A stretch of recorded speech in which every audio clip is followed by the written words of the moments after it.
I'm gonna tell you about the story about what happened between me and my friend. We was in school at the time, and here's how everything had went down. We was all in my bed in my dorm room. We was all just sitting there, just chilling, studying. I played ball, studying the stuff we had to do for class the next day.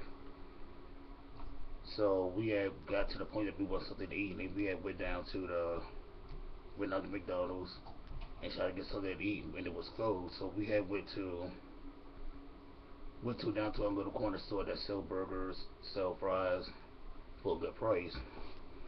So we had went into the store, got our food, and we had heated it up, and we all had walked out to the truck, got back into the truck, and started sitting down and started eating. So we all decided to wait till we get back to the school so we can just study more while we eat.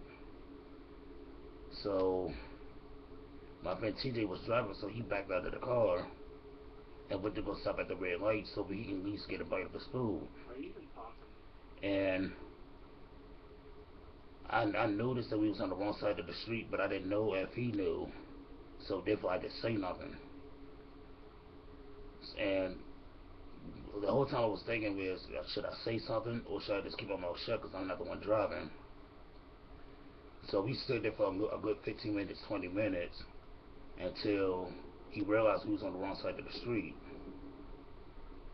And so my friend Mark was saying, if we get pulled over by the cops, if we get pulled over by the cops, we was gonna get in big trouble, which wasn't a big deal because we did it. And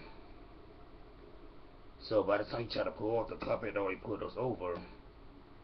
And the cop had pulled us over. The guy got out the car and saying, "License and registration, please." TJ going back and forth. What you need my license for? What I do?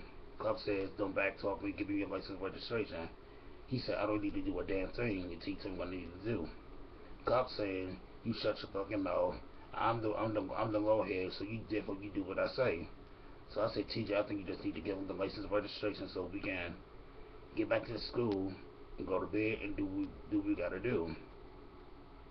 So eventually he gave him his license and registration, and he went back to the car. So me and TJ was talking, and we turned over to Mark. He's sweating, snot coming out his eyes, tears or pouring down his eyes. He's sweating, shaking, hyperventilating, and talking about, "I can't go back to jail. I can't do this. I can't afford to go back to jail. I'm on my second straight. I can't be here.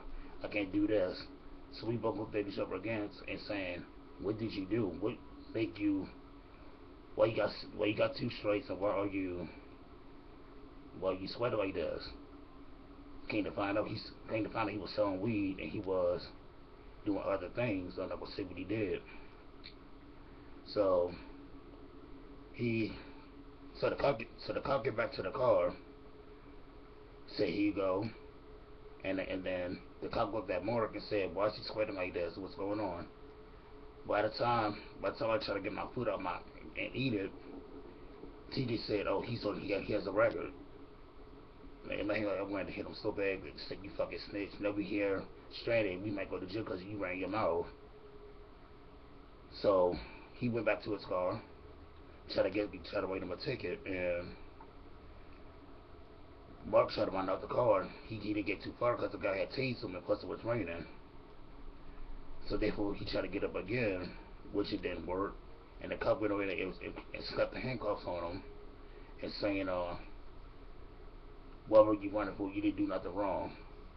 And the more the cop was talking, the more Mark was crying. So I don't want to go back to jail. I don't want to go back to jail. I can't go back to jail. I got a daughter and I got two girlfriends. And in my head, like, all right, he will get us both in trouble.